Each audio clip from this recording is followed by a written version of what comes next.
Hello YouTube, I am Pinstar, and this is Warlock 2, The Exiled, Strategy and Tactics, Episode 6. And today, we are going to be focusing very heavily on tactics, because we have just been attacked by the Shadows of Vendrell, both of them. In addition to these two-headed dragons, so that is 4 heads in total, we also got accosted with not one, but 2 different spawns of freaking vampires. And bear in mind that we only have 5 military units, so this is actually a 5-on-5 brawl here. And pretty close odds, but I have plans in place that will ensure our victory. So let's get into it. Okay, so first, threat assessment. We have our dragons. Negative. They spawned right next to my settlers, who I was specifically sending away from my capital in order to get away from them. So, first order of business, continue getting the heck away from the dragons. I do not want to lose 75 gold. And unfortunately, this town also spawned their settler, who's just going to sit tight in there, because, yeah, they can't really do anything. Although, well, hang on, one threat at a time. So I have put them both here in range of these vampires, unfortunately. So, threat number 2 are these vampires. I do not want them to start sniping away at my settlers. Thankfully, we have a remedy. We have a high healer. Vampires are weak to life magic and spirit magic. Our high healer deals spirit magic and life magic. Our high healer is going to tell those vampires to kindly bend over. And, yeah. So, but before we even do that, we need to prep our troops. We had good fortune to get our foundry up. We had just finished this turn. So, let's start armoring up our units. So, bringing up our list of units, we can purchase our masterwork armor for 3 of our classes. And that gives us a 25 melee and 25 missile resistance. And we have 177 gold, so we can afford 3 of them. So, the first person we need to give that to absolutely is our warlocks. Boom. So, our second person that is going to be benefiting from this armor is going to be Gabriina the Benevolent here. She's going to need a little armor here. And last but not least, at least for the time being, we are going to be giving our bowmen a set of this armor. Now, it may seem strange to give a tier 1 unit some armor, but there's some method to my madness. We also looks like we can level up. So, what is most immediately useful? Resistance to death magic, no use here. Elemental damage, modicum of usefulness, although both the dragons and the vampires are going to be resistant to that, and healing power 20% higher, possible usefulness. Now, going against these vampires, I'm anticipating a quick death for them, so I'm not actually anticipating needing the death resistance. So let's just go with the Elemental Wrath, just for a little extra damage.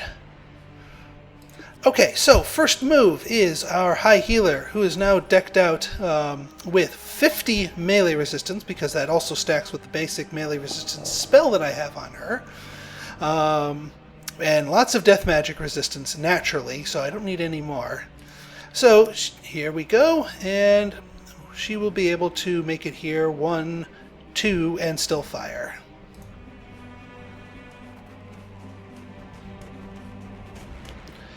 And that is going to... Oh, these vampires are in the hills, so let's...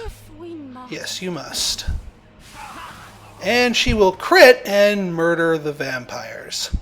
Lovely! Well, problem number 1 solved. Alright, so problem number 2. Well, let's stick with the vampires while we are at it. So we have these vampires. Luckily, these vampires are have no melee resistance. So, and we have a giant ogre here. So first off, let's take a shot here. Plink away with our city, get a little free damage in place because they also don't have any missile resistance. But secondly, we are going to take our giant ogre here and apply directly to the vampires. Giant ogre, apply directly to the vampires. Giant ogre, apply directly to the vampires. Giant ogre, apply... Alright, I'll stop now. Okay, so that took a good chunk of health off of them. Unfortunately, they take a little chunk of health back, and they're going to take a little bit more back. But he is in our city limits, so he's going to get a little pip of healing next round. So he should be able to wear them down pretty easily. And just to bring in a little bit of reinforcements, let's bring our guys down here. They'll be ready to attack and lend a hand to finish them off next round. Okay, construct building. Yeah, let's, okay. We've got our buildings that needs constructing. And what is going to be our construction?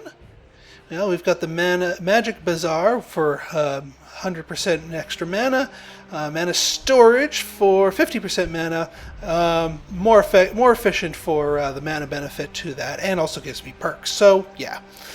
Kind of a no-brainer. Okay, so next up we have the dragons, and yeah, that's kind of the elephant in the room right now. Well, I have a couple of gambits that I'm going to try with this. So you guys are going to get 1, 2, 3 plus half of movement to still be able to fire, and you also have your that masterwork armor giving you a 30% damage reduction to melee damage. You guys may end up as a sacrificial lamb. So before I move you guys, let me get my warlocks in place. These guys are going to be the real stars of the show.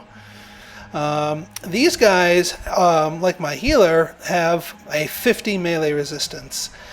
Which means 50% damage reduction from melee sources, which is very important. So why am I so obsessed about these warlocks? Alright, I'm going to park you here, and the other guy's over there. Well, to understand my strategy here is to look at these guys. So these dragons, first off, their attack is primarily melee based, with a extra helping of spirit damage to be honest. But it's the melee damage that is the bulk of it, and stacking up your melee resistances is a good way to not die to them. Now let's look at their resists. Elemental magic, 50% resistance there. That means the main workhorse of our offensive, our fireball, is not going to do much to them. That, and I can't afford that. However, death magic, no resistance to death magic. Guess what the Warlocks of Angel do primarily? Death magic. And a little dose of elemental from our frost weapon. So they are going to be the primary hurt appliers to these dragons. So let's apply some hurt, shall we? Angel. Nice. Half health, one spell. Boom. Now, the other thing I'm going to do here, and yes, you know what? I think I will put these guys out now. Hang on, let me calculate some damage here. So, 27 damage if the melee is reduced by 30%. And how much do you guys have? 22 hit points with those resistances, and you guys have no natural spirit damage resistance. That's the painful part. That little extra spirit damage kicker is, well, a kicker. So, well, do Do I want to sacrifice them or do I not? Now let me take a look at my spells here, because I have a full ring of thing, and while I am kind of low on mana, I am not out of mana. So I have options available to me. All right, so I can't get our ghost wolves down, but I can get imps. You know what? I think I'm going to do that. So I summon Distracto the Imp in attack mode. And we're going to put you guys right here, and now you're going to go ooga booga booga booga. Yeah, they can't actually do anything to these guys because these are all flying and they're melee. I don't care. They're there to distract and annoy. Alright, the next thing I'm going to do, and since I have a real distractor out there, we're going to put a secondary distractor out here in the form of these archers.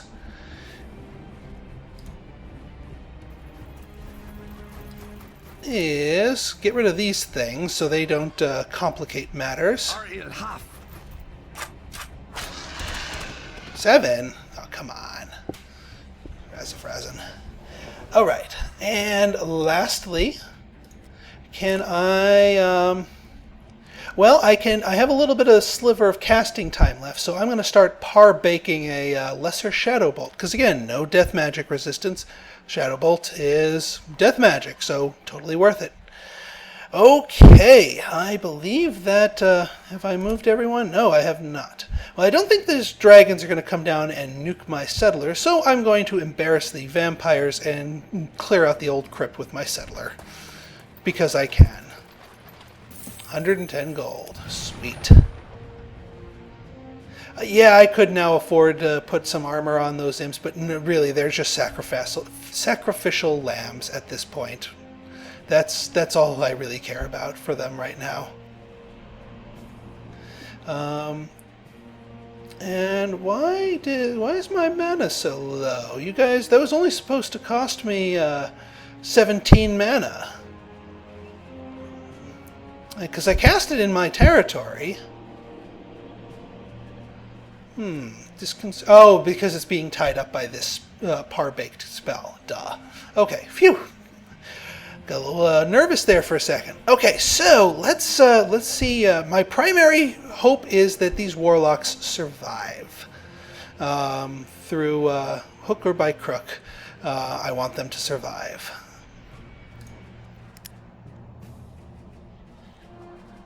Alright, so these guys are going here, and of course you take a shot at my warlocks. There go the imps. And yes, you hurt but do not kill my archers. Perfect. Yeah. Alright, and you take a nibble from them. Alright, so we've got ourselves a level up. What do we have here? Elemental and death magic. Nice. We don't need more melee resistance, so yeah, innate resistances. I'm going to move you over here. It appears there is another great mage in these... Finally discovered them properly. I'll worry about them later. I got bigger problems on my hand. Alright, take another pot shot here. And that should actually kill the vampires. If it does not, then yep, that kills the vampires. Great healing. Heh, that's in a no. I don't want to. That's an Agrella spell that I was eventually going to be researching, but that saves me the thing and actually gets me the spell sooner than I normally could.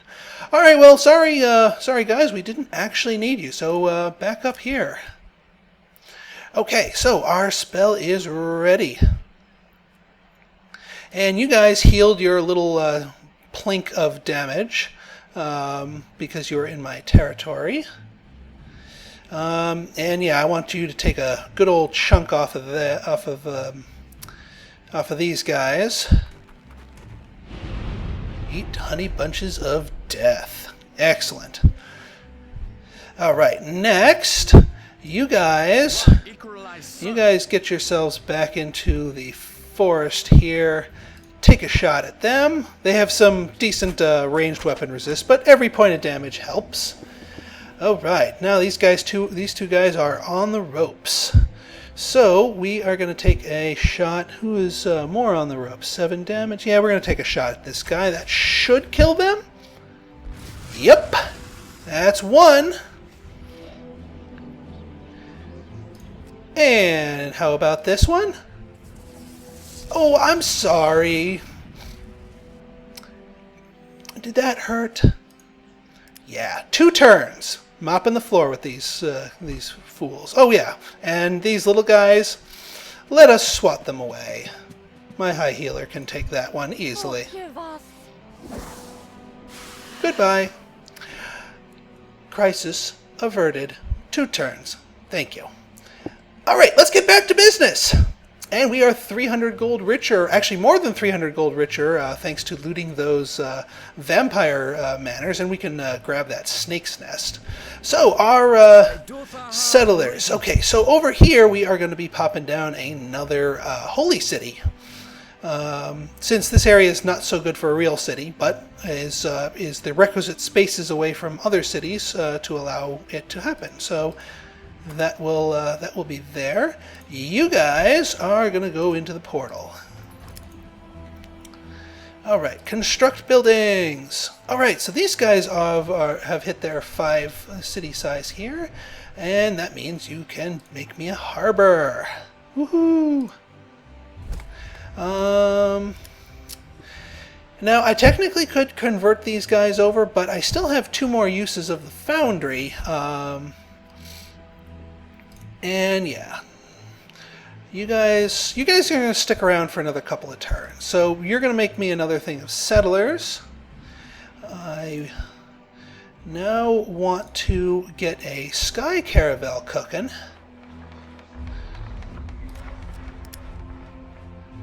All right.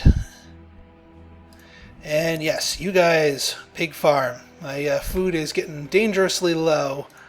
So you start working on that, and I need more mana. And nothing. I'm not casting jack until I get my mana back. All right, who do we meet here? The Lotian. Okay. Let's take a look at you, dude. You are moderately up there, and not so good with the religion. We are with Fervus. Alright. Well, I have no reason to antagonize you at the moment, because I can't really get to you, and by the looks of it, you can't get to me, because that looks like another water barrier, too. And there's still more wind elementals floating around there, so you're going to have to fight your way through if you want to pay me a visit. Alright, so yeah, more mana is needed. What else can I do? Yeah, I might save up for some more warlocks. Yeah, that sounds good to me. All right, so the new spell research is complete. okay, and nothing left here but to grab prosperity. Although I might. Yeah, you're going to be turning there next turn. And you, my dear warlocks, are going to be going through the portal as well, because you have another important job, and that is replacing my fireball for clearing out those stupid elementals.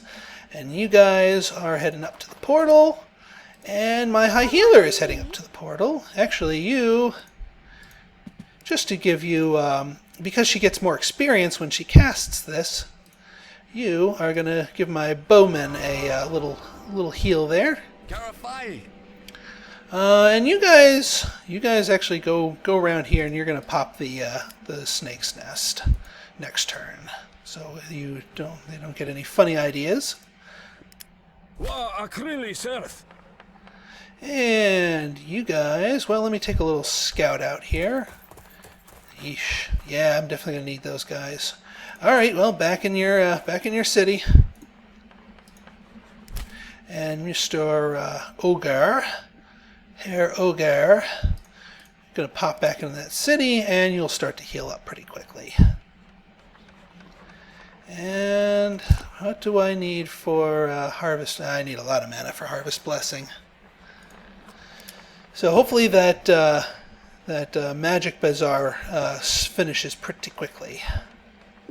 Okay, well, that brings us to the end of an exciting couple of turns. I know we didn't make a lot of temporal process, but that was one heck of a battle. One heck of a battle for me, anyway. But yeah, sometimes planning ahead is the right way to handle those dragons, and getting yourself a reliable source of death magic is a very, very potent tool to sort of trivializing them. So we don't really need to worry about the lieutenants until Mr. Eternal starts messing with our lands, but that won't be for a little while. In the meantime, we can resume building up our economy. So, if you enjoyed this video, you want to see some more like this, go ahead and hit that subscribe button, leave a like, and definitely leave a comment. You can also follow me on Twitter at Pinstar. So, until next time, this has been Pinstar signing out.